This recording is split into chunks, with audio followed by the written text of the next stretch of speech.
त्याच वेळी मुघलांनी महाराष्ट्रावर हल्ला केला किंवा महाराष्ट्रावर स्वारी केली। एकाच वेळी सिद्धी आणि मुघल या दोघांशी लढणं संभाजीराजांना शक्य नव्हतं। स्वराज्याचं रक्षण हे त्यावेळी महत्त्वाचं होतं आणि म्हणून जंजिऱ्याचा हाती आलेला विजय सोडून संभाजीराजांनी स्वराज्याच्या रक्षणासाठी या मुघलांच्या विरुद्ध लढण्यासाठी संभाजीराजे निघाले। म्हणजे हाताशी आलेला विजय सोडून त्यांना स्वराज्याच्या रक्षणासाठी जावं लागलं। त्यानंतर मुघलांच्या स्वराज्याच्या विरोधामध्ये त्या लढ्यामध्ये मुघलांनी पोर्तुगीजांची सुद्धा मदत घेतली होती आणि पोर्तुगीज मराठ्यांच्या विरोधात त्या मुघलांना मदत करत होते। या पोर्तुगीज कोण होते? बाहेरचे राजे होते, बरोबर। मग या परकीय शत्रूंना या स्वराज्यापासून हाकलवून लावण्यासाठी मग संभाजीराजांनी या पोर्तुगीजांविरुद्ध 1683 मध्ये मोहीम हाती घेतली। पोर्तुगीजांच्या ताब्यातील रेवदंडा या बंदरावर संभाजीराजांनी हल्ला केला। पोर्तुगीजांनी सुद्धा मराठ्यांच्या सीमेवरील फोंडा घाट हा जो किल्ला आहे त्या फोंडा घाटाला वेढा दिला होता। शेवटी पोर्तुगीजांच्या ताब्यातील गोवा हा जो भाग आहे या गोव्याला संभाजीराजांच्या सैन्याने वेढा दिला। गोवा आता मराठ्यांच्या ताब्यात येणार, शेवटच्या क्षणी हा गोवा मराठ्यांच्या ताब्यात येणार अशी परिस्थिती असताना परत मुघलांनी स्वराज्यावर आक्रमण केलं आणि हाताशी आलेला हा सुद्धा विजय टाकून संभाजीराजांना परत स्वराज्याच्या रक्षणासाठी जावं लागलं। म्हणजे जंजिऱ्याची मोहीम असो किंवा पोर्तुगीजांविरुद्धची मोहीम असो, दोन्ही ठिकाणी संभाजीराजांचा आता विजय होणार होता, परंतु मुघलांचं आलेलं आक्रमण परतवण्यासाठी संभाजीराजांना हे दोन्ही विजय तसेच टाकून स्वराज्याच्या रक्षणासाठी परत माघारी जावं लागलं।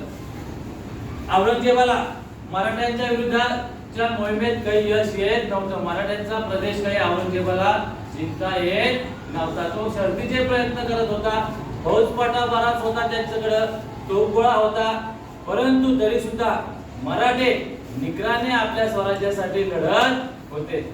मराठ्यांनी 1 इंच सुद्धा जमीन त्या मुघलांच्या ताब्यात दिली नाही आणि त्यामुळे हताश झालेला हा औरंगजेब त्याने मराठ्यांविरुद्धची मोहीम स्थगित केली म्हणजे काय केली?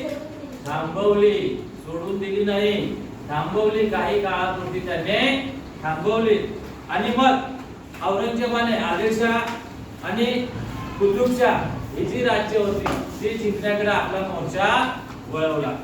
आदिलशाह आणि कुतुबशाहचं राज्य जिंकण्यासाठी मग औरंगजेबाने आपलं सैन्य पाठवलं। या दोन्ही राज्यांची संपत्ती आणि लष्कर आता औरंगजेबाच्या ताब्यात आलं होतं। आदिलशाहचा त्याने पराभव केला, कुतुबशाहचा सुद्धा पराभव केला। ही दोन्ही राज्य त्याच्या आता ताब्यात आली होती। आता त्याचं सामर्थ्य वाढलं होतं की नाही? सैन्य वाढलं होतं, त्याच्याकडं संपत्ती वाढली होती आणि त्यामुळं आता आपल्याकडं बलाढ्य असं सैन्य आहे। आता तरी आपल्याला मराठ्यांचं राज्य जिंकता येईल, संभाजीराजांचा पराभव करता येईल असं त्या औरंगजेबाला वाटलं आणि मग औरंगजेबाने पुन्हा मराठ्यांच्या प्रदेशावर हल्ले करायला सुरुवात केली आणि त्यावेळी मराठ्यांचा सेनापती हंबीरराव मोहिते, कोण होते? हंबीरराव मोहिते मराठ्यांचे सेनापती होते, पण संभाजीराजांशी त्यांचं नातं काय होतं? मामा होते ते। संभाजीराजांचे कोण होते?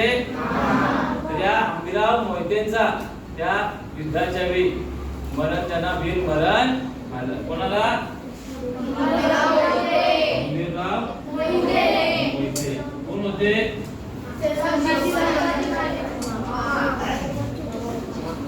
तर आपला सेनापती मृत्युमुखी पडलाय, त्यामुळे मराठ्यांची लष्करी बाजू थोडी कमकुवत झाली होती, कारण सेनापती आता नाहीत आपले, हेच मृत्युमुखी पडले आहेत। त्यामुळे मराठ्यांची जी सामर्थ्य होतं, लष्कराचं सामर्थ्य होतं ते थोडं कमी झालं होतं। संभाजीराजांनी या युद्धाच्या परिस्थितीत सुद्धा एकीकडे मुघल, दुसरीकडे पोर्तुगीज, जंजिऱ्याचा सिद्धी या सगळ्या सत्ता संभाजी महाराजांच्या विरोधात लढत होत्या, तरी सुद्धा त्या तिन्ही सत्तांचा पाठपुरावा किंवा तिन्ही सत्तांची संभाजी महाराज आणि मराठे हे निकराने लढत होते.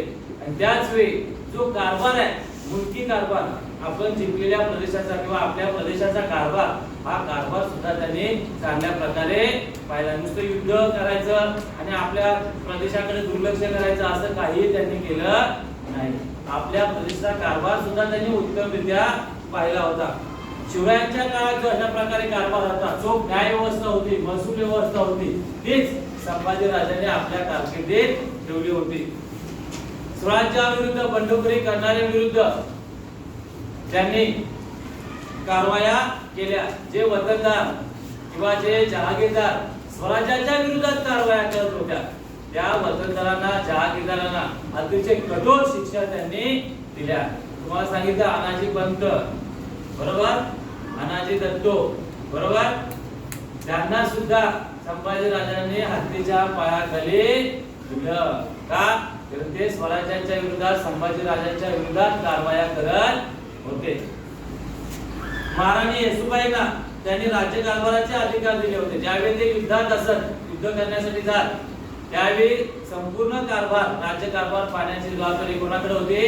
राणी येसुबाई. राणी येसुबाई कोण? राणी येसुबाई कोण? संभाजी राजांची पत्नी. त्या सुद्धा कारभारात अतिशय पारंगत, युद्धामध्ये सुद्धा पारंगत होत्या.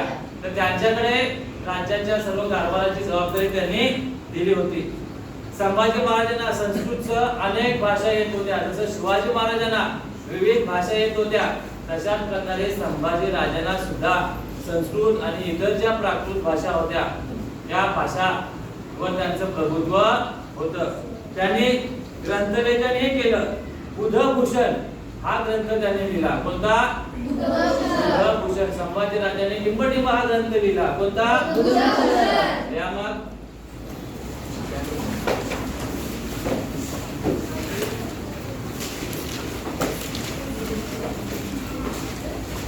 संभाजी राजांनी, छत्रपती संभाजी राजांनी बुधभूषण हा ग्रंथ लिहिला. छत्रपती संभाजी राजांनी बुधभूषण हा ग्रंथ लिहिला. बुधभूषण का अंडरलाईन करा. बुधभूषण हा ग्रंथ लिहिला. कोणत्या भाषेचा हा ग्रंथ? संस्कृत भाषेमध्ये. आणि या बुधभूषण ग्रंथामध्ये राजनीती विषयक चर्चा आहे. राज्य कारभार कसा करावा, राजाने आपल्या राज्याचा कारभार कसा करावा या संबंधीची चर्चा त्याच्यामध्ये लिहिलेली आहे. राजाची लक्षणं काय, कसा राजा असावा, प्रधान कसा असावा, राजपुत्र, त्याचं शिक्षण, त्याचं कार्य, या संपूर्ण गोष्टींची माहिती या बुधभूषण या ग्रंथामध्ये त्यांनी लिहिलेली आहे.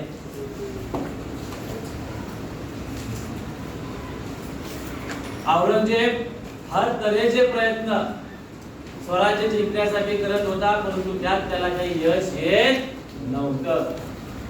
संभाजी राजांना पकडण्यासाठी अनेक मोहिमा त्यांनी हातात घेतल्या, परंतु त्या सर्व मोहिमा त्याच्या अयशस्वी झाल्या.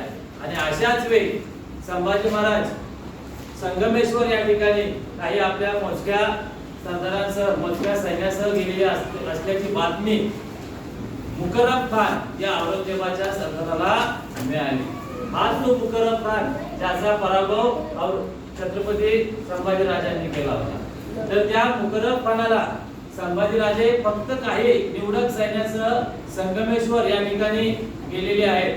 आता संगमेश्वर हा त्यांचे मामा कन्होजी शिर्के यांच्या, त्यांचे मेहुणे कन्होजी शिर्के यांच्या ताब्यातला प्रदेश. महाराज छत्रपती संभाजी महाराज संगमेश्वरला आलेली आहे ही बातमी कन्होजी शिर्केनीच मुकरब खानाला दिली. म्हणजे स्वतःच्याच मेहुण्यांनी संभाजी राजे त्या संगमेश्वरला आलेले आहेत ही बातमी त्यांना मुकरब खानापर्यंत पोहोचवली. आणि मग मुकरब खान फौजेनिशी त्या संगमेश्वरला गेले. संभाजीराजे पूर्णपणे गाफील होते, त्यांना माहितच नव्हतं की मुघल सैन्य आपल्या पाठीवर आहे किंवा आपला पिछा करत आहे. आणि अचानकपणे या मुकरब खानाच्या सैन्याने संभाजी राजांवर हल्ला केला. तेव्हा त्यांच्याबरोबर कवी